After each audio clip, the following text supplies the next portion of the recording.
Good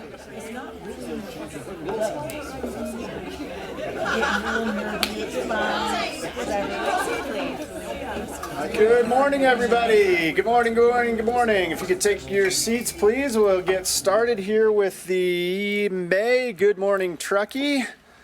Welcome. So this morning we have a presentation on the know, what's ahead for Truckee and our region. I am Raven Whittington. I'm an attorney at Porter Simon Law Firm, past board chair of the Chamber of Commerce, and as always, your MC. So the speakers today are going to be the town of Truckee employees, two of them, Becky Bucar, the Public Works Director and Town Engineer, and Alfred, the Assistant Public Works Director, as well as for more RNO, Jackie Caulk, who is the Program Director of the Reno Tahoe International Airport. We were going to have the owner of the new Common Pines Hotel that's going in the rail yard development come, but we found out yesterday afternoon they will not be here. If you want to hear more from them, they will be presenting in front of the Planning Commission tonight. Is that correct, Jessica? Okay, so a bit of a surprise here, but thank you for the town for stepping up at last minute and coming to fill the presentation. All right, and our nonprofit spotlight will be Chris Joseph, who is the Communications Director for Keep Tahoe Blue. But first, as we always do, let's thank our sponsors, and they are the presenting sponsors, Tahoe Forest Health System and Kelly Brothers Painting. Latte sponsors are Gold Ring Travel, PT Revolution, Town of Truckee, Moonshine Inc., Tahoe Truckee Media, Tahoe Truckee Unified School District, Sierra Sun, 101.5 Truckee Tahoe Radio, Porter Simon Law, Auerbach Engineering, and Wild Cherries Coffee, who is now providing the coffee this morning, not now, but has for the last couple months. The cappuccino sponsors are Boreal Mountain Resort and Woodward Tahoe, East River Public Relations and Marketing, JKAE, Tykert, Elder Group, Tahoe Real Estate, Chase International, Village Camp Truckee, Trout Creek Outfitters, Mountain Hardware and Sports, Martis Valley Mobile Notary, Tubes Capital Advisors, Plumas Bank, and the Tahoe Truckee Community Foundation. The espresso sponsors are Tahoe Dave Ski and Boards, Peak Digital Studio, Mount Lincoln Construction, Visit Truckee Tahoe, Dixon Realty, and the Lyft Co-work Conference and Wellness Center. And thank you to the town, the chamber, for allowing this to happen every month. And then thanks to Rory and his team from Tahoe Truckee Media for handling the AV. All right, well, thank you all for being here. We appreciate it. And we will start with the town of Truckee. I'm not sure in what order you guys are going, but come on up. Becky, all right, welcome. Hey. Thank you, Raven, and I'm really happy to be here. Again, my name is Becky Bucar. I'm Public Works Director for the town, and I'm joined here with Alfred, who's going to take up a presentation at the end and help answer any questions that you all might have. So I've got a lot of slides, so I'm going to talk fast. Hopefully I can get through all of them. I'm from the East Coast originally, so we are known for our fast talking, so hopefully I can meet the challenge. I had a hard time figuring out what projects you all want to hear about. So hopefully, so I put a lot in here, but mainly what I'm going to focus on is what we're doing for construction this year, what we're going to start planning on and designing this year, and then what we're going to do in 2027 and beyond. So here's 2026. Here's what we've got going on for construction. I've got a slide for each one of these. The first one is the Mobility Hub Phase 2B. So this is a project that actually Alfred is the project manager on. We've done this project in 3 phases. So this is the bus turnaround that's out by the rail yard. The first phase went and built the bus turnaround, the bus bays, some open air transit shelters, bike racks, some lighting, landscaping, stormwater drainage, all that stuff, and then a prefabricated restroom facility. And then we came in phase 2A was to build the parking lot and add some EV charging, electric vehicle charging infrastructure. And I'm happy to say that our level 3, which are the super fast chargers, they're now up and running, so we can now use those for our town fleet and for like our bus, some of our EV vans now to do electric vehicle charging. But phase 2B is the final piece. That is to put in a climate-controlled passenger waiting facility, a small break room for the transit drivers, and then some final streetscape and landscaping. So we're going to put that out to bid here pretty soon, and the project will break ground this summer. We also have a really large paving project going on this year. It's one of our largest ones. It's almost $12 million all in. It's 13 and a half miles of roadway paving, and then we're also going to be repaving about 2.5 miles of trails and a bunch of recessed thermal striping. So, oh, let me actually go back. That was to remind me that we have a pop quiz. Does anyone know how many miles of road the town maintains? Are there any guesses? 138. Who said that? 138. Not quite. What's that? 174. A little bit lower. How about 150. I should have given you a multiple choice on this one. So it's 165 is what we maintain. And but for the effort, for the first to raise their hand, Ted, I think you were the first one that made a guess there. You get a pair of socks that Alfred will hand out to you. Just this graph I'm going to run through. Hopefully you can see that. Just in case you want to know what roads are going to get paved, this is them. We're Northwoods, Donner Lake, Donner Pass Road by Donner Lake, Dorchester and Glenshire, Brockway Road are the big ones, but then we're also doing some additional roads in Glenshire and the Prosser Lakeview subdivision. These are the trails that we're paving, mostly focusing on the trails around Alder Creek Middle School, Frishman Hollow, Old Greenwood, and Gray's Crossing. And then these are the roads that we're putting the recessed thermal striping. So that's the center line striping that gets recessed and has a thermoplastic striping that lasts longer. Basically, it's the roads that we're repaving. We're putting in the new striping.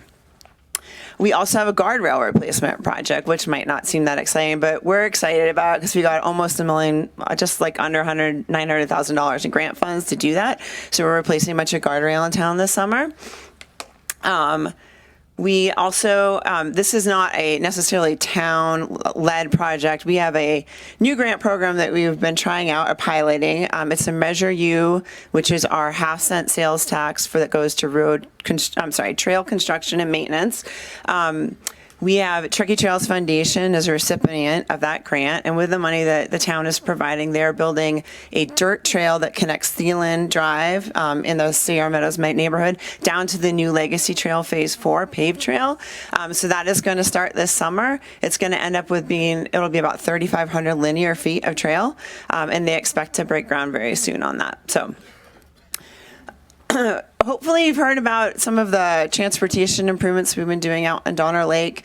We've heard a lot of feedback from the community about safety concerns out on Donner Pass Road by Donner Lake. We had a workshop last year. Staff has spent a lot of time trying to think, doing a lot of analysis, collecting data, talking to the community, and has come up with sort of a list of improvements that we are pursuing. Some have been done, some we're still working on. We place boulders along the lake. You'll see those along Donner Pass Road. The intent of those boulders was not to remove parking. It was really to keep people from parking where they shouldn't be, which is if they're parking where they're blocking the bike lane, or if they're parking so far into the slope that they're creating erosion. So those boulders are out. We also put some additional signage to keep people from parking in the bike lane. There's a new fine. It used to be about $30 or $40 if you parked in the bike lane. Now it's $150. So we're hoping that deters people from doing that. We, council has approved through an ordinance, has approved a speed limit reduction out there from 35 to 30. It doesn't go in effect for 30 days, so you'll see signs out on the lake pretty soon for that. We're also going to have additional police enforcement out there. We have some new motorcycles that our police department can use. They're much better at doing sort of traffic enforcement because they're easy to maneuver, they're easy to get into smaller places. So, and then once we do our paving project, we're going to put in buffered bike lanes. So that's the bike lanes that have the 2 lines instead of the 1 to help provide a little more protection for the bicyclists. This is not a town-led project, but there's a new roundabout going in at Deerfield Drive and Dolomite Way. So that is past the McDonald's on Deerfield Drive at the intersection where the Boulders development is, and then there's a hotel across the way. Coldstream, the Coldstream development, it's one of their requirements for the next phase, and so it is being built by the developer and funded by the developer. But that is something that is going to be happening this summer. We don't have a schedule exactly for when that's going to start, but it should be starting pretty soon. Okay, so now a little bit about what are we starting in 2026? What are the non-construction projects, things that we're going to be working on? The first one that I want to talk about is the active transportation plan update. This is one I'm super excited about. It's been something that the community's been asking for a while. Our current Truckee Trails and Bikeways Master Plan was at last updated or adopted in 2015, so we're overdue to update it. So this is an update to that plan. It's really going to look at where do we want new paved trails, sidewalks, dirt trails, bike lanes. It looks at all that non-motorized transportation facilities, and also as a way for us to prioritize not only where do we want all those facilities, but which ones do we want to prioritize and which ones do we want to put funding to. So this is a big deal for us. That is also a project that Alfred is leading. We have a request for proposals out right now for consultants. So we expect that the consultant will be out this summer collecting data. We'll be forming some sort of like an advisory committee. And so stay tuned if you're interested in being more involved. Keep an eye out for notifications about that. There'll also be a lot of other opportunities to provide input throughout the whole process. So again, very excited about this project. Likely it's going to be like an 18-month process. It's not going to be it's going to take some time to get through all the public comments, develop the plan, make sure that we go get the feedback and reviews that we need. So, but I'm very excited about that one. Another one that we're kicking off this year is some design of some new garages out at our public service center facility off of Stockrest Springs, Stevens Lane. This is currently we have our transit operations are functioning out of our old Riverview Courtyard and some occurring at our public service center. So this is going to be a dedicated facility for transit. It's going to allow us to have all our transit services, which are currently now operating at different locations, our fixed route, our micro transit, Tarp Connect, and Dial-A-Ride, all happening under one roof. And this is actually going to work well because we actually just went through a process to get a new an RFP to get a transit provider, and it's going to be all provided under one large contract. So again, it also might provide some additional space for things like our e-bike share. Okay, so 2027 and beyond. So things that we'll be working on in the future. So we have a 2027 bridge maintenance project. This is just some basic maintenance on our bridges, but just so you all are aware, Caltrans does these maintenance and investigation inspection reports every 3 years on our bridges, and they send them to the town. So we get those reports, we read them and see what kind of maintenance that's recommended on our bridges. And so every few years we have a bridge maintenance project. So that's what that is. And then we're going to be working on this in 2027. So it can be everything from replacing a deck or just replacing the railings or even work on the substructure of the bridge. Okay, this is the next pop quiz. Does anyone know what bridge this is? The old Glenshire Bridge. You're correct. But you can't get another pair of socks. And yes, it is the old Glenshire Bridge, which has since been replaced. It was I think it was in 2000 time frame was when we replaced it. I actually looked at, I think it was about a $4 or $5 million project at the time. I can't imagine that we would be able to build it for that amount now. Now we have this bridge instead, so. Okay, another project that we'll be happening in 2027 is our roadway vegetation project. So this is removing roadside vegetation along the roadways. We've actually done a fair amount of work along our roadsides in Tahoe and Glenshire and Prosser Lakeview in the past. What our plan is starting in 2027, in the next 5 years, is to do a pretty substantial treatment along the rest of the roadways in town. So in 2027, we'll be hitting a couple specific neighborhoods and clearing the right of way, which is great for emergency access purposes as well as snow removal. And then we will also be doing our more general brushing and chipping projects. So we have, our town is divided up into 5 maintenance areas. And so just so you also know that every 5 years we hit each area. So that is something that's going to be happening. So at the end of the 5 years, we will hopefully have done our necessary roadside vegetation maintenance along all the roadways in town, and then we're more in maintenance mode.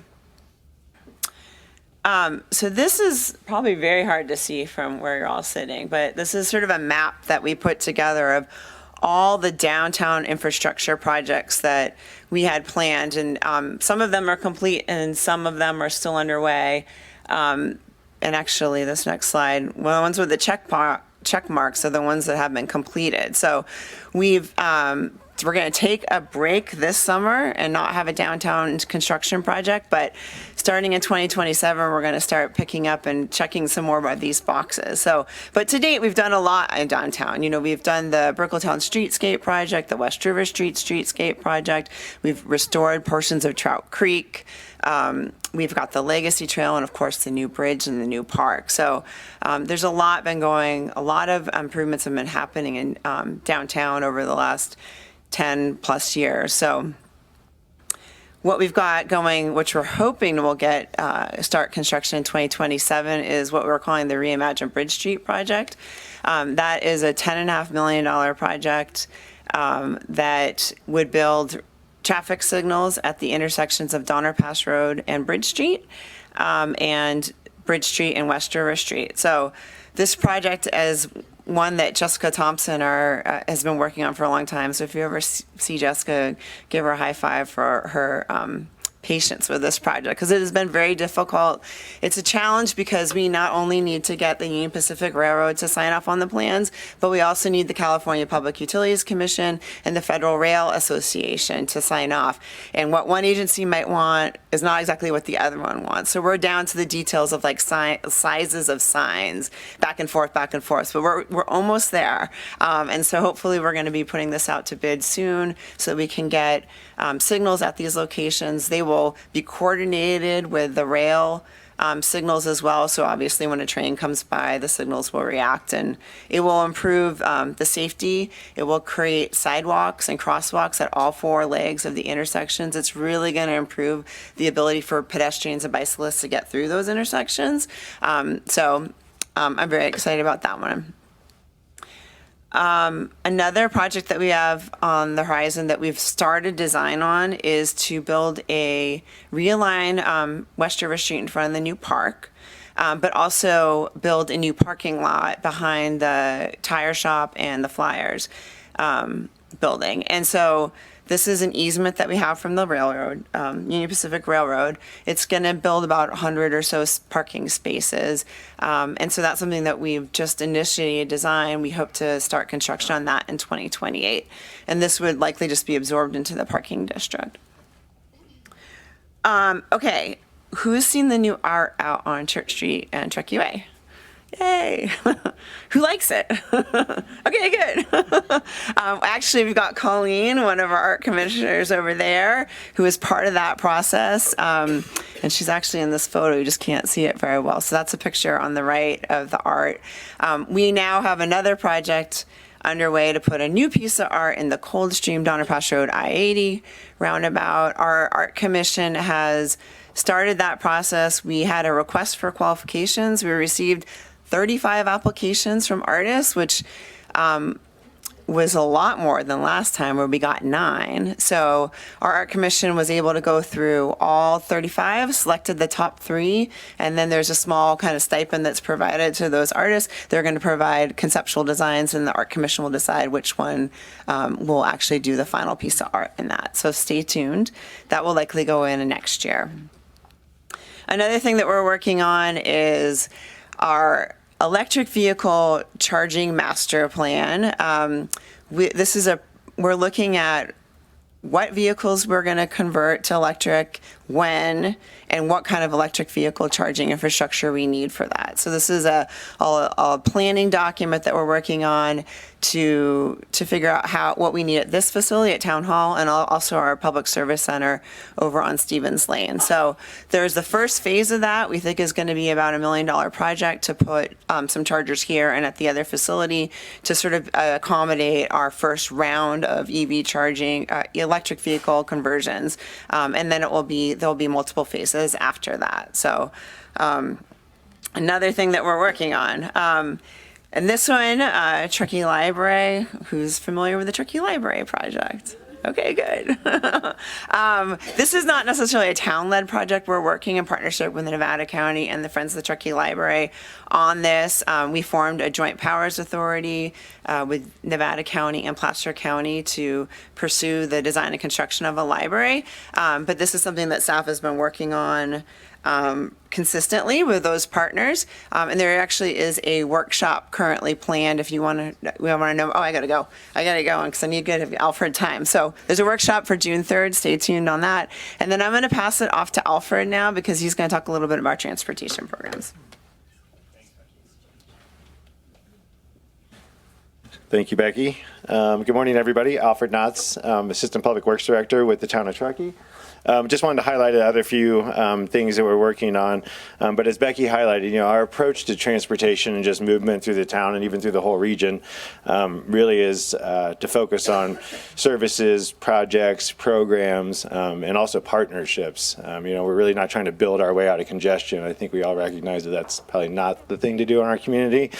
And I've had the privilege of working in the Basin for 18 years and here for 5 and Park City for 5. And all of those approaches are the same in these communities because they're very, very special and the environment's very special. So we really just like to try to provide a holistic approach to how we move around town. So you heard a lot about that in Becky's presentation, but I wanted to highlight a few other initiatives, one being TART Connect. So again, going back to these partnerships, this is a program that's been going on for since 2022 is when we started the original pilot, and North Shore started this program before us as well. But it is all branded the same, it feels the same, and it's part of our bigger TART program with Placer County and the Resort Triangle area, including the town.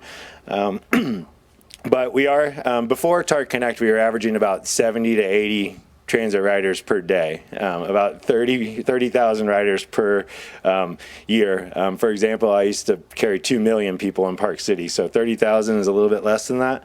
But we've been able to increase that. We're now carrying about 200,000 people per year. So just in a matter of about a short couple of years here. So we're carrying about 500 to 600 people per day. And what we've seen through our ridership numbers is we don't see a big drop off during the midweek or even when the shoulder season comes in because our locals are using it, our employees are using it, which is a really, really enlightening aspect of it. It's not something we really thought we would see. And we see the same thing with bike share, where Glenshire and Tahoe and these stations are the #1 stations, which shows us that our locals are using these programs too. So back to TART Connect. That program goes from 6:30 in the morning till 10 p.m. at night during the shoulder season, but then to midnight during the peak season, which is essentially our winter and summer seasons. Our van pool program, we just started that as well. That's been a little slow going, and in terms of the town program, you've probably seen a lot of the van pool cars themselves, which are commute with Enterprise. They've been going to the North Shore. They have a pretty robust program because of the resorts being on there. And really jumping on board. And that's a big aspect of what we've seen recently too, is the resorts have really, really come along in a big way of being, more integrated with our systems as well. So it's great to see. We've been trying to grow our program too. We have about 3 van pools right now, but with gas prices and those types of things kind of increasing, and then having other options when you get to town, before not having a van pool or having a van pool, but not having TART Connect and not having bike share to get around town once you get up here without your car. Now all these programs do work together. So we're getting that more information out about that. It really does cut down on the cost of commuting. That program does, and those trips do need to originate from Washoe County to the town. And that was a program we got a grant for through Caltrans, and they were flexible enough to let us to serve people living in a different state through a lot of discussions with them and so on. But it does provide a subsidy of about $1,000 per month, depending on what type of ridership you guys have within the van pool. So you can learn more about that on our website. We've also, as Becky mentioned, we're converting right now, or transitioning, not converting, but we have 2 transit operators, which is less than ideal. It's very cumbersome. It's a lot of administration. Luckily, they work very well together. The public probably doesn't feel it. But we will be transitioning to a new transit provider come July 1. The beauty of that is it will be the transit provider that currently operates TART Connect, so they're very familiar with the system, and they will take over the fixed route system. And one of the benefits also is that now we have this rider app also. It's called Transit. It's a very creative name. It's a transit app, so look that up. It will have all of our information on there. You can see real bus time now. If the bus is coming, if it's delayed through construction, we can also give rider notices. You can also just plan your trip. If it's 50 minutes to wait for the bus on the fixed route and you look at TART Connect and it's 30 minutes, or there's a bike share next to you, now you have choices and you can decide how you want to move around Truckee within our region. Bike share, again, as you've probably seen the stations going back out. We just finished our 3rd pilot year, and council did vote to approve a 4th year. And we're working with our friends at Visit Truckee Tahoe as well for additional partnerships. But that program, again, will be coming out. We've had about 80,000 miles ridden on that program. May not seem like a lot, but it's given it's a seasonal program. It continues to grow and grow and grow, and people become more familiar with it. And it really does integrate into the overall network. You know, when you have choices and you decide how you want to travel as opposed to just jumping in your car. So these are the programs we've been focused on in building and growing and just creating more awareness, really. So with that, we do have another pop quiz here. So how many riders since TART Connect launched in June 2022, how many riders have been on TART Connect through that time? Right. Not that much. Collectively, if you look at the North Shore, we are at about 2 million when you include the Placer County portion, but just the town of Truckee portion of it. 500,000. Close, but a little bit more than that. 600,000. A little bit less than that. 550. We'll do one more and see who's closest. 525. Who had the 600? So it's 585, so we are the closest, yes. But yeah, so it continues to grow. So we are looking at it. We're approaching the 2 million mark between us and Placer County as well. So this gentleman next to the mayor, or this lady next to the mayor, sorry. So we do continue to grow, again, awareness, and we really just see the behavioral change that's happening. People are willing to give up their car for these services, and that's where we've seen the growth. Is people that have options and do have their own automobile, but have chosen to use transit and chosen to use other modes. Some of the information we have to just show real quick, the difference that TART Connect has made. If you see the bar graph on to the farthest right, the maroon bar graph, you can see in those September, October, Novembers, this is system-wide, and this is before TART Connect. And then those other bar graphs, you can see the contribution that TART Connect has given to the system over those other fiscal years. In our annual comparison, again, we don't see these big, big ridership dips, if you will. The only reason we see them in October or September in those times of months is because we do cut back the services. It doesn't go till midnight, it goes till 10 o'clock. So you obviously see a little bit of dip in that. But across the whole calendar year, we see transit ridership remain strong. And as I always kind of joked with Jen Calloway, our town manager, the adoption of TART Connect and transit in Truckee is not something you typically see. Typically, that takes about 3 to 4 or 5 years before people become familiar with it and they start seeing the system. Our community jumped right into, they were clamoring for transit, and they're even clamoring for more transit, and we looked at ways to improve that. So it's just been really, really great to see that people have gravitated towards these programs, both for the resident, the visitors, employees, and you name it. Kids also has been another big portion of that too, so parents don't have to make 4 trips going back and forth to take their kid to soccer and pick them back up or whatever it may be. So it creates freedom and independence as well. I think that's it. So thank you. Questions for Becky or Alfred? Yes, Ted. Yeah, I'm curious about the purpose of the roundabout on Deerfield. Is it to slow traffic? Because it just doesn't seem like the typical place you find a roundabout. There's twofold. So a lot of it came from when we did the environmental document. There was concern about truck traffic and giving them a place to turn around. So, and then eventually that Deerfield Drive will connect through with the Coldstream developing, and so that's also just supposed to provide a little bit of a traffic calming measure for that new connection. So, you're going to be able to get through the Coldstream development and connect over to Deerfield Drive. So. When will that connection take place? It's not, we're not sure, but they're getting, that would be one of the next phases. I think that's called phase 5 of Coldstream. So, not sure. Yes. The extension of the Legacy Bike Trail down towards 89, is there any sort of an update there? Are they still thinking about doing a bridge across the river and that sort of business? Yes, that's still sort of in our long-term plan, and we're actually working with Placer County because a lot of that section actually goes through Placer County and not the town. And Placer County has some plans to connect it down to the south. We've got some property acquisition issues that we're working through, but it is in our long-term plan, and that's really a high priority section for everybody. So. One other unrelated following question. The roundabouts, some of them have got some potholes around them. I was just kind of curious, who actually owns the pavement maintenance around those? I'm thinking about the ones, at 89 and 80 and whatnot. So the ones on the state highways, so anything on like the Dog Bone and the ones on 89 North, those are maintained by Caltrans. Oh, okay. For the most part, yeah, so that's on them. When will the Thielen extension be complete?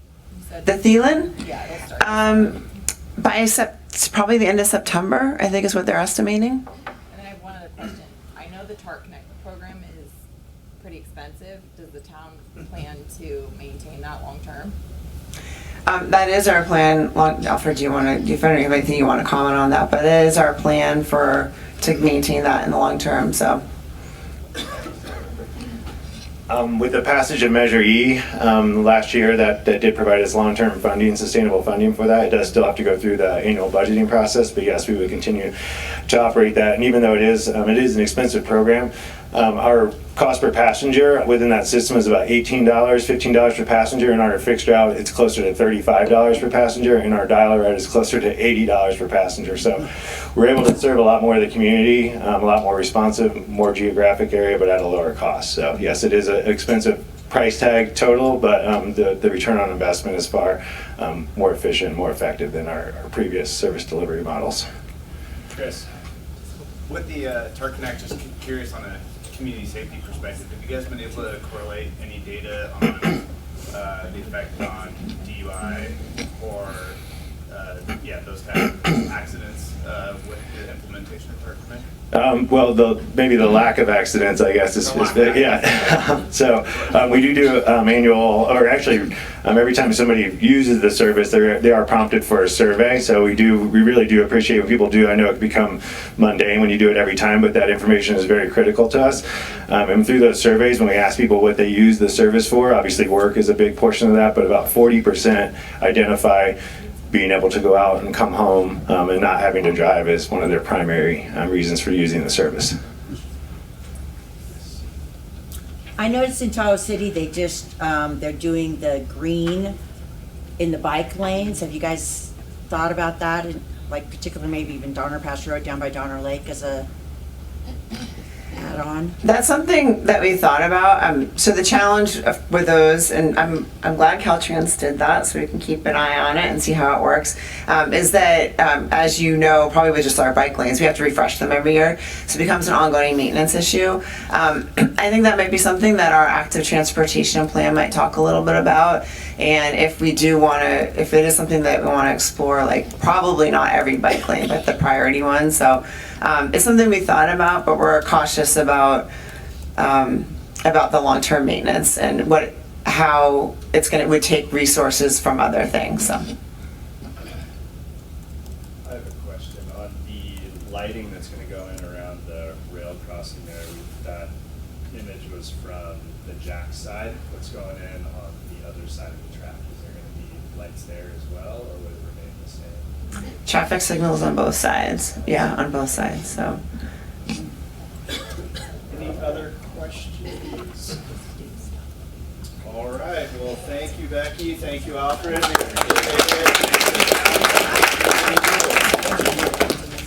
All right, up next we have Jackie Caulk, who is more RNO, the program director, Reno Tahoe International Airport. Welcome, Jackie. Got it. Well, good morning. Thank you very much for having me. I'm Jackie Caulk. I'm with the Reno Tahoe Airport, and I'm very excited to be here today to talk to you about our program because we are actually in a very exciting phase of this. We have many components, but I'm happy to share that we are under contract and under construction with pretty much all of them. So it's a good time to come talk about it. So our program overview, I'll just let you kind of read this real quickly, but I'm going to go into each of these in detail. But I'm going to talk about our financial status, and then I'm going to go into each of our projects that make up the More RNO program. Really, the airport hasn't taken under significant construction or infrastructure improvements for about 30 years. So we're quite well overdue, and we are also not only trying to catch up with what our passenger growth has been, but what we project into the future for the next 20, 30 years. So what not everybody realizes is how large our catchment area is for the Reno Tahoe Airport.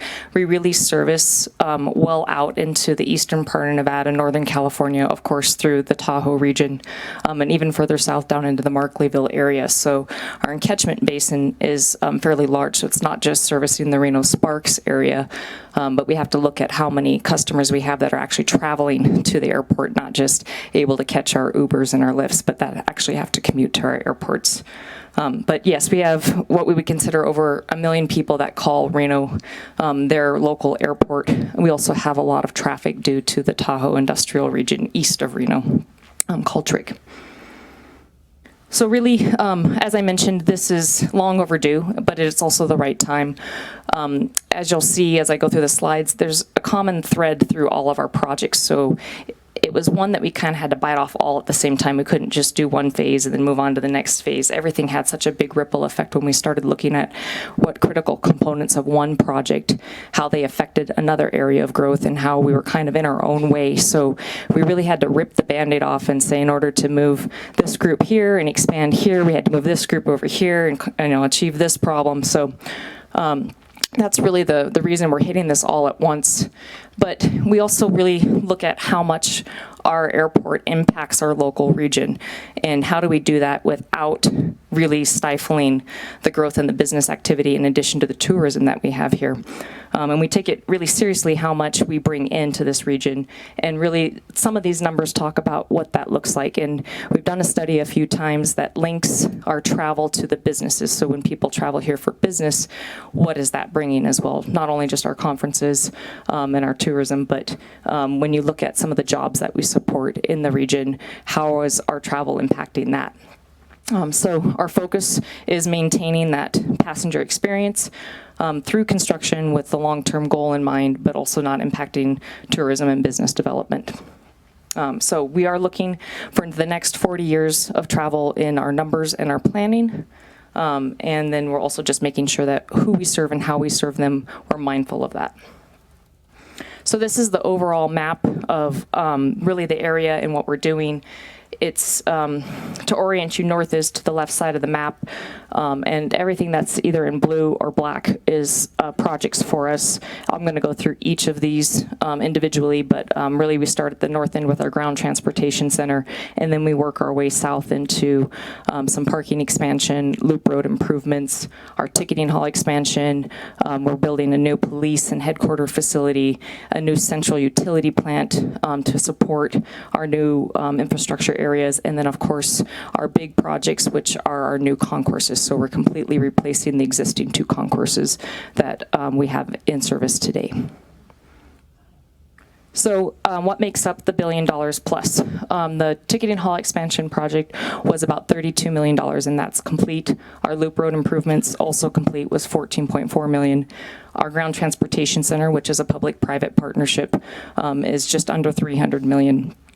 And our police and airport authority headquarters is just under 80, and our Big Daddy, which is our new concourses, which we lovingly call Clifford, is new Gen A and B, and that's complete replacement. So ticketing hall expansion is the area in red, and that really pushed out the front queuing area of where you get or where you check in for your flights or your bagging area. We just pushed out our storefront 40 feet. We had the sidewalk and space available to do that, but it really alleviated a lot of congestion. I'm not sure how many people have flown in and out of our airport, but you probably noticed that that area could get really, really tight because there wasn't a lot of queuing area to line up for the counters, and then there wasn't a great circulation path for once you were done checking in your luggage and for your flight to get to security. And so we pushed that out 40 feet, and we put in some delineators in between each of the columns so that we helped the flow of segregating where you're waiting to check your bags and then where you're trying to get to security. One of the biggest features in this area was an added bathroom. We did not have a restroom on this end of the building at all, and so it was very frustrating and cumbersome for passengers, especially those with children, to have to hoof it all the way down towards baggage claim and then try to get back and check your bags in. But we have heard really good feedback that just by adding 2 restrooms, single restrooms, people are much happier. So this is definitely an improvement in light and space, and really kicked off our modern mountain aesthetic theme, which we are incorporating into all of our new spaces. That is probably hard to necessarily put your arms around when I say it, but really it's just trying to incorporate some of the colors of natural finishes, natural light, neutral colors, stone finishes, so just more of that modern feel of a facility versus that kind of fluorescent lights and dingy. But this one's done and complete, thankfully. We completed on time and budget, and we opened a couple of years ago. Loop road improvements. This was not complete loop road. This was just the section of loop road right in front of the terminal building, and we took our surface from a concrete surface to an asphalt surface, which is ease of maintenance for us. And really, we were kind of locked in with the concrete surface with any kind of cracking or spalling. We couldn't really do a whole lot to fix it, so we took out all the concrete and put in asphalt. There was a lot of focus on front of house, so we put in traffic rated bollards all along the whole front of the building, so baggage claim and pickup area all the way down through ticketing hall. We flushed the curbs so that it's all ADA accessible. There's no more ADA ramps. It's completely accessible the full length, and the traffic rated bollards of course are for intentional or unintentional vehicle deviation from the roadway. So just a lot of safety improvements, a lot of lighting improvements, and we thankfully had some money left over, which doesn't happen often, and we were able to add additional canopies, so we have a little bit of sun and shelter on both sides of the passenger island there, so for both pickup and drop off. So the next project that I'll talk about is our headquarters facility. This will house all of our administrative staff and offices, and then also our police station. Currently, our police officers operate out of one of our lower concourses, so they are completely airside. So if there's an incident landside, they have to leave secured perimeter fencing, go out to landside, and so that kind of starts threading the line of critical path. Once we get them out of the concourses, then we can demo the concourses. We are also moving ourselves out of the terminal building into this new structure because it's better suited office spaces for the airlines and for some of the concessions and tenants. So it really opens up some of the available space that is more appropriate for the operators to be right in that terminal area. So we are moving all of our administrative staff out, and the police. Our first floor of this building is rated for any kind of ballistics, so we have very secured entry. We have a CMU wall for the first floor, and then we also have strategically placed boulders and other barriers around the building so that it is a protected building. It also becomes a really good, safe place of refuge for us, so if we have any incidents happen at the airport, that is a facility that we can use not only for our own staff, but if we need to for passengers. It also becomes an emergency response hub, should we need to use that in the community. So what this does in the location of where the building is at, it allows the police to be airside and landside instantaneously. So the building actually sits on what we call our side line. That's our secured perimeter fence. So the building will serve as part of that fence. So the police can go airside or landside without having to go through a gate. What else on this one? It will house our board members and public office spaces as well. So whenever we have our board meetings, it will convene in here. First floor will be our police and our canine and all of the support emergency facilities. Second floor is public meeting spaces, and then our third and fourth floor is for staff. Ground Transportation Center, so that's the project that's furthest north. It's actually a huge facility. I don't know that the community necessarily really knows how big this facility is going to be, but it is strictly a ground transportation center. It is unfortunately not additional parking for the airport. This is where all of our rental car companies are going to be moving. So currently our operators for the racks are on the first floor of our parking garage, at least half of it, and then there's a surface lot that they utilize as well for their quick turnaround area, washing, refueling. When they build this facility, they're going to move into it and we get all of that back. But this facility alone is only going to serve the rental cars and then our ride shares and shuttles. And so we have a little bit of an operation out of there, but it's mostly for the rental cars. There is a pedestrian path from that facility to the north end of our baggage claim. When we do get that space back, you'll see it there on the left-hand side of the screen, the new public parking. They will move out of that, and then we will make that a surface lot, and we get about 600 parking spaces back between that and the first floor of the parking garage. And then you can see that the path leaves the north end of baggage claim and heads over to the new concourse facility. So as I mentioned, it's a rather large structure. There's over 1,000 geopiers that they've drilled now, and they're doing their elevator shaft and deep foundation work. And so what you're seeing on the screen there is the parking facility. We do have 2 helix traffic patterns that are heated, and so that was a big deal for them for maintenance, so that snow and ice is something that's already incorporated and taken care of. And then on the very far left-hand side of the screen, it's kind of hard to see, there'll be a surface lot, and that's where they're going to do their quick turnaround, so they do their car wash, their refueling, but it's to the north of that facility where they're going to be doing a lot of their maintenance and operations. And that gives a better picture of it.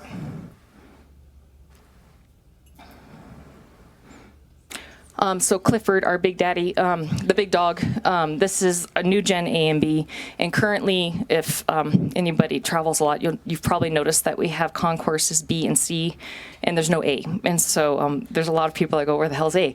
Well, the thought was that in a future time, we would have the demand and need for a third concourse, and so as for pilots, you usually go south to north, A, B, C, and so we were anticipating building one to the south.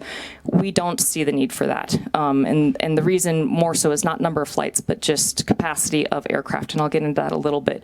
But this is a rendering of what the new concourses look like. We are going to take advantage of the opportunity to rename. So our concourses B and C are now becoming concourses A and B. And we won't have that ambiguity. Because we're shoving one further to the south, we wouldn't want to build one there anyway. So we're just taking the opportunity to clarify some things. But why do we need them? Other than they're 40 years old and, we just have some infrastructure concern. The aircraft that these concourses today were built around are much smaller than what we're flying. And so it's not so much the number of planes that we're having the difficulties with, it's the number of passengers per plane.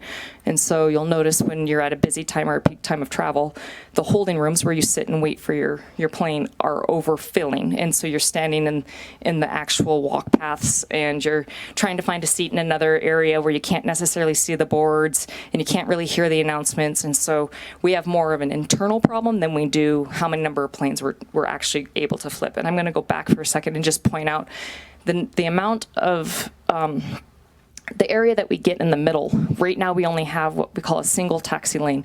So if you're on any of those gates on the inside of the concourses today, you have to wait for an aircraft to come in or leave before another one can do the same.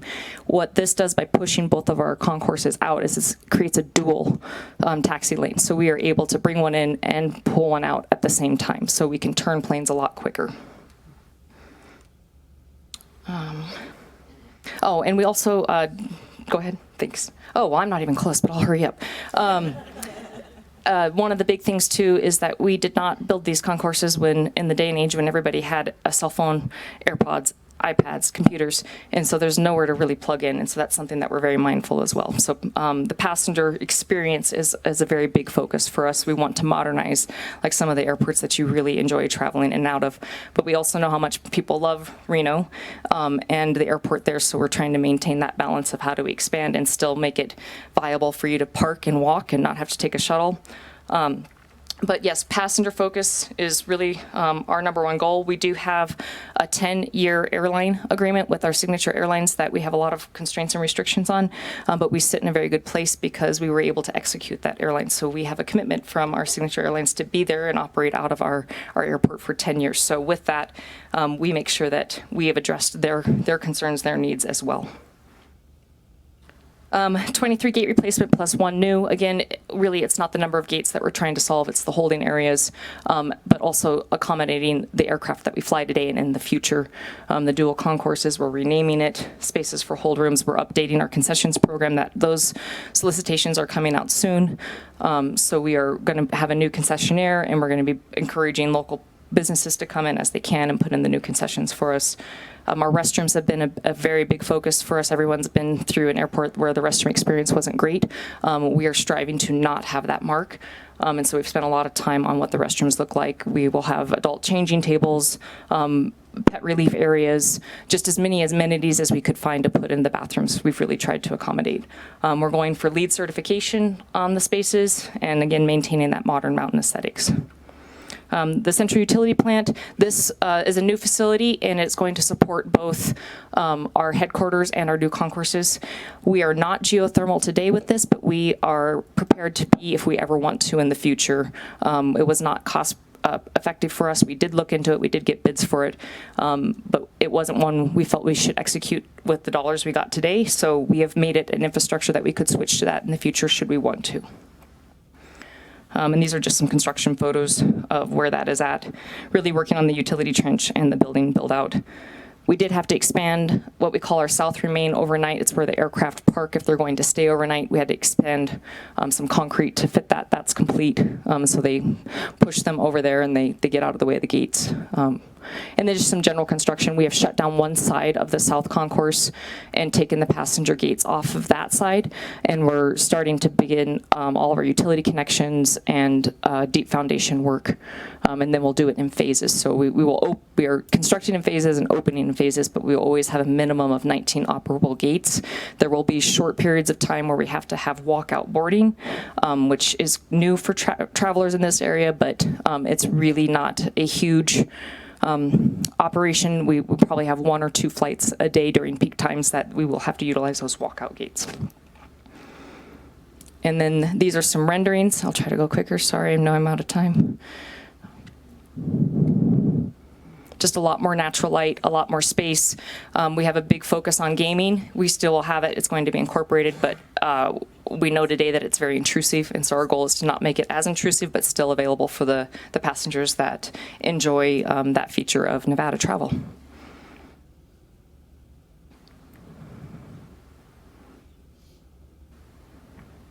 We're incorporating some soft seating, just it's a little more comfortable if you have a longer wait, in addition to the what we call beam seats. And then our restrooms, we've tried to incorporate a lot of light, a lot of natural colors. And we do have 2 outdoor terraces, which we're very excited about. It helps really connect passengers to aircraft flight maneuvers the airport, and it's just something that's exciting for kids and even adults. But we do have 1 on each concourse for people to enjoy an outdoor space. And then on what we call the hubs, so the very far end of the concourses, we do have an aesthetic feature called Starry Nights, and this is really something that the architect felt compelled to incorporate something in the region, and this is taken from the Dark Skies Sanctuary in northwestern Nevada. It's technically called Massacre Rim, but we just call it the Starry Night feature.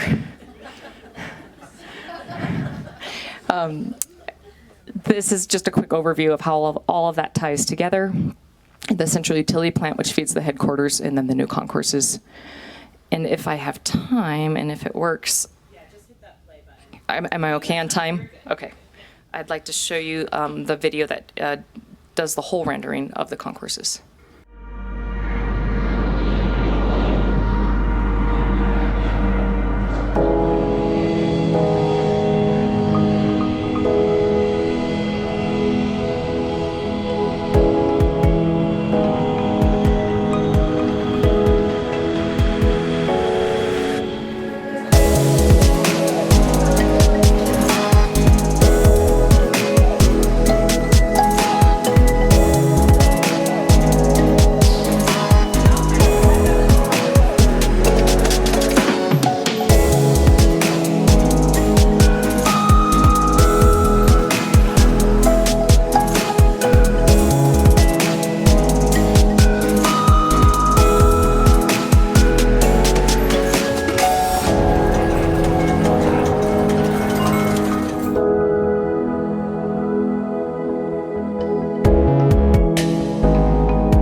So just a couple of final notes. We do have formal art integrated into all of these programs. We have a 1% program. We do have national and local RFPs and RFQs coming out.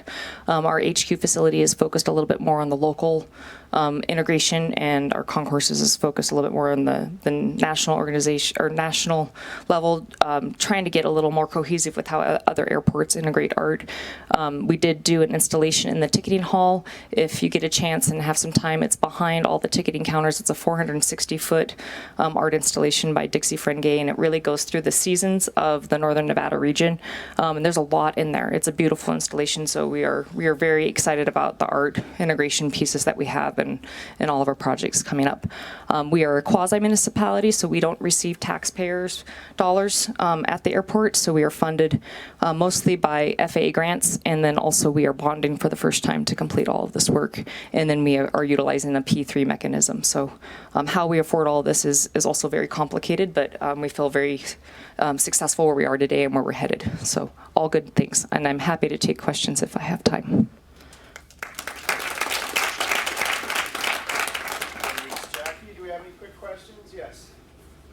Is in your area and a little bit of a loaded question, but any thoughts on the long-term parking rates are substantially increasing?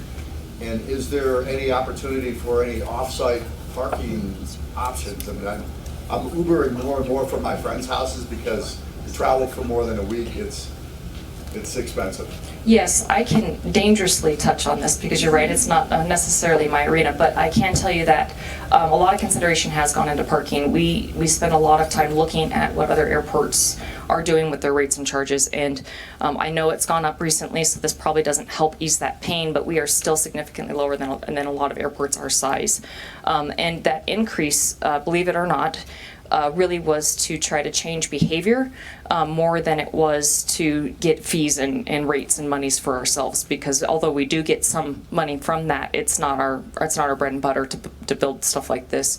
Really what the rent increase was to try to change behavior. We understand that we serve such a large catchment area that there are folks that have to drive. It's not logical to take an Uber or a Lyft from Sacramento or beyond or wherever they're traveling from, or Truckee. And so what we are trying to encourage is local passengers, so people that live there like myself, take an Uber, take a Lyft, and allow parking availability for those who have to commute. So we really are trying to change behaviors more in the basin than we are trying to hike up our fees and rates. So it's a very delicate science, and it's hard to explain much past that. I will tell you that we are currently under a significant parking study, and they are reporting out what they feel is the best path going forward. We have options such as some off-site locations, but also opportunities for parking garage enhancements. Our current facility doesn't really support expanding like we thought it would because of code changes over the last 30 years. So we're looking at some adjacencies, but really when you start talking about those off-site locations, you need a third party to manage that, and that isn't really in the area. Nobody's really shown interest, so it's a delicate balance for us. We do have some plans going forward though to address that, and so there's more to come. Thanks. Yep. Are there any improvements or accommodations for customs and potential wide-body aircraft for potential international flight? You know, the international, the Customs Border Patrol, it's really something that they tell us. As much as we can advocate and try to go into that market and say we'd really like to see these flights here, it's something that they control.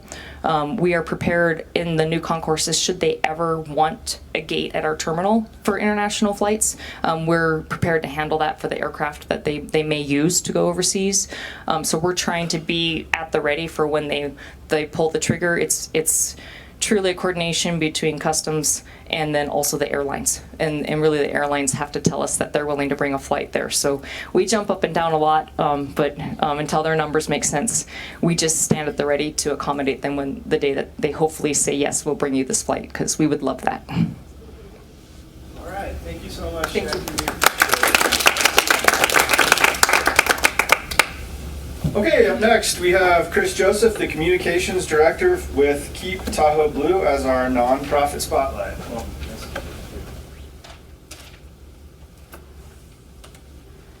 Morning, everybody. Thanks for having me. It's It's wonderful to be up here in Truckee. Obviously, I represent Keep Tahoe Blue. My name is Chris Joseph. I'm the communications director there. But our region is really one, so it's great to be up here and get to meet and talk with more of you people. For those of you who are not aware of Keep Tahoe Blue, we are a donor-funded, science-based organization of environmental experts and Tahoe lovers that have been protecting the entire Lake Tahoe Basin since 1957. We do a lot of different things to get that done. So that begins with advocacy. So that's working with decision makers and lawmakers, both locally. Should probably talk into the mic, huh? That's what that's for. Both within the Tahoe Basin, shared between 2 states, 5 counties, 1 municipality, as well as up in DC. So we actually have a group of 5 of my colleagues right now who are in Washington, DC, meeting with lawmakers and also agency heads that have a lot of say about what goes on in the basin, because it has such a unique kind of jurisdictional setting there. We also engage our local community. So we have run volunteer programs now that have really picked up in the last 15 years with our current leadership. So we have citizen science programs that restore natural watershed features like marshes and meadows and forests and streams. Really fun events where you can kind of get hands-on and get super sweaty and dirty and wet, and then build something that looks like a beaver dam to invite beavers back into the area, to encourage more natural water filtration into the aquifer so clear, clean water runs into the lake. We do other things like train volunteers how to identify and report aquatic invasive species, which I know are a big concern up here at Donner Lake as well and everywhere in the Sierra. We want to keep things like the invasive golden mussel out of our waterways because they could threaten to turn these beautiful blue waters to green, which is not something we want to do. Beyond that, we also try to use science, leverage the best available science as much as possible to come up with innovative solutions to the problems facing the region. So that's transportation as well. I'm really glad to be slotting in here with you guys, although I am not nearly the expert that you 3 are, but I'll touch on something in just a minute. So that's some things like Lake Link. So we have a partner program down on the South Shore that is a microtransit service just like TART Connect. And it's all actually operated by the same transit provider, which is very, very helpful. And hopefully one day we can bring them together. Wouldn't it be nice to get on a bus and be able to drive from Truckee all the way around the lake, including down to the South Shore?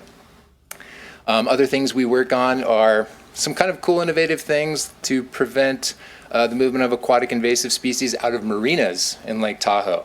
So walls of bubbles. Right? So it's a perforated tube at the bottom of a boating channel, and it creates a huge bubble curtain that actually can knock some floating plant fragments off of boats, kayaks, whatever, as they travel out of marinas into the lake itself. So those plants can't get off and spread on a current, drop down, propagate, and start a new infestation of weeds.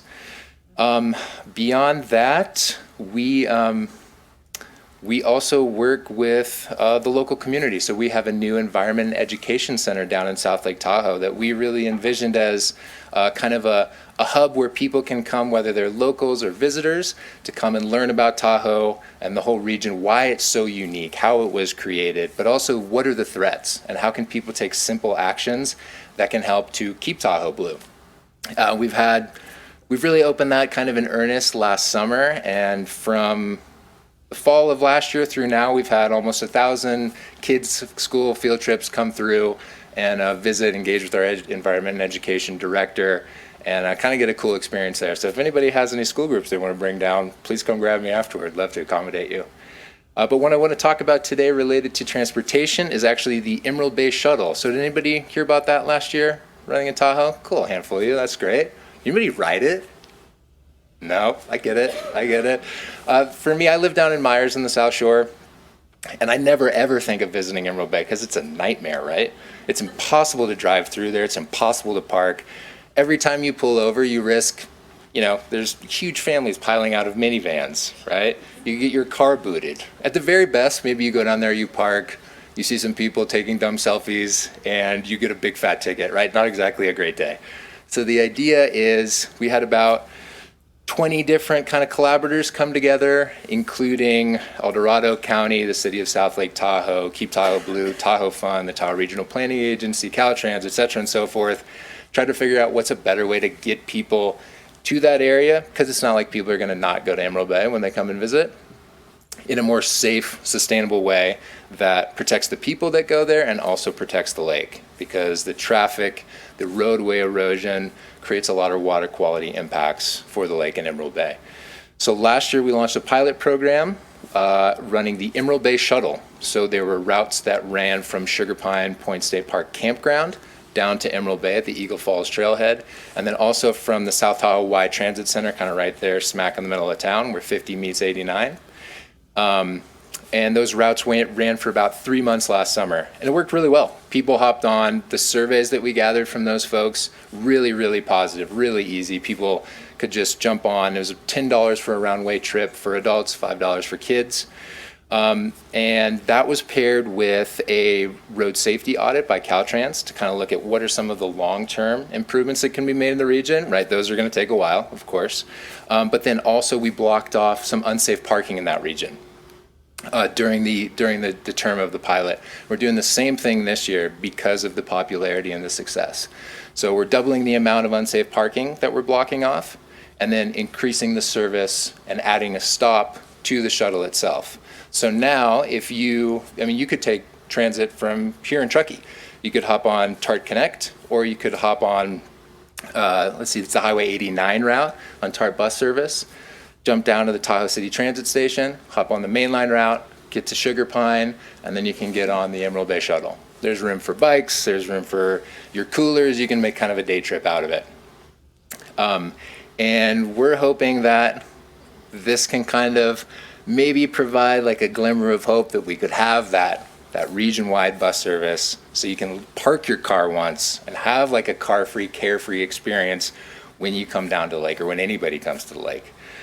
One other thing that I was going to mention that escapes me now, but that's okay. Yeah, I'd be happy to answer questions. Thank you so much for having me. Really excited to be up here in Truckee. And, come find me for a sticker, please. Sorry, one last thing. I'm so sorry. Sorry. Colleagues right here, Belen and Katie. They are new associates working with Keep Tahoe Blue, and they are actually stationed in a seasonal North Shore office in Kings Beach, Tahoe City in the Boatworks Mall. So if you're down there, pop in, say hello to them. They're going to be at farmers markets and community concerts and all sorts of things throughout the year. So thank you again.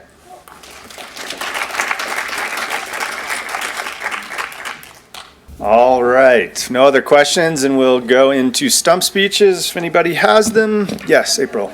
Becky mentioned it casually, but on June 3rd, we have a community project update for the library, and we'd love to have you all there. It's 5 to 7 p.m.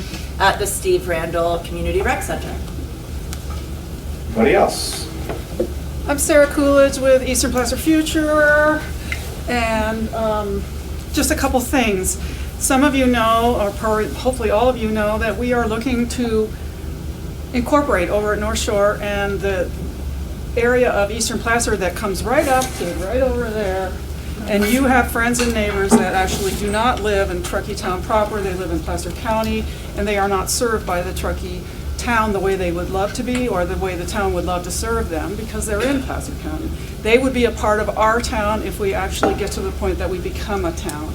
And it's really, really important for this effort that we are connecting with those people that live in Sierra Meadows, Martis Valley, that entire area. I don't know them because I don't live there. You know them. Maybe some of you are them. And we really, really want to make sure we talk with you now as this effort moves forward. It's going to be maybe another year or so before it goes to the ballot. And it's going to be so important for this town, if it's going to be strong, if it's going to be a good partner with Truckee, that we have representation on that board from people that live in that region. We need to connect with them. So please come and talk to me, whoever you know, or if you are someone that lives there. We really want to make sure that you know what we're up to.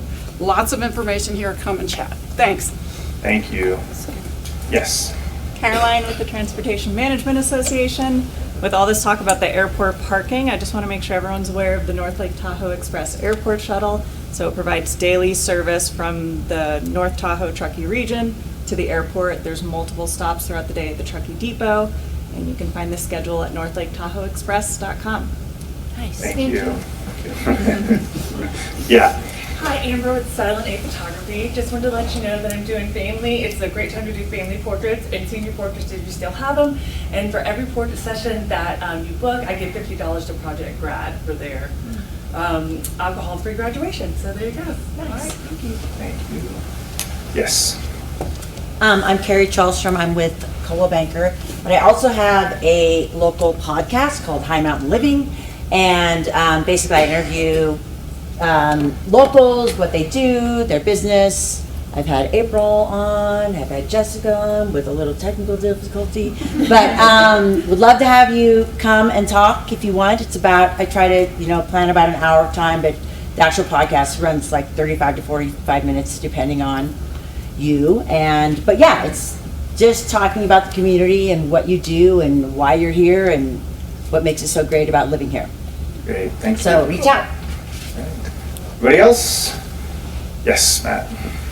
I'm Matt Chappell, and I just want to give you all an invite to Truckee Dirt Union's biggest event of the year. It's happening on May 29th and May 30th. It's a 2-day stewardship celebration over on Jackass Ridge to help generate intrigue and interest in the program that we're running for the mountain biking community in Truckee, which I hope to return in about a month's time to this group to present our project. But I just want to encourage all of you to come and attend it in about 2 weeks or less. It's a community-wide barbecue supported by the Truckee Core Values Fund, and hope to see all of you there. Thanks, Matt. Yeah, anybody? All right. Well, thank you all for being here. We appreciate it. We will see you in June, and good morning, Truckee.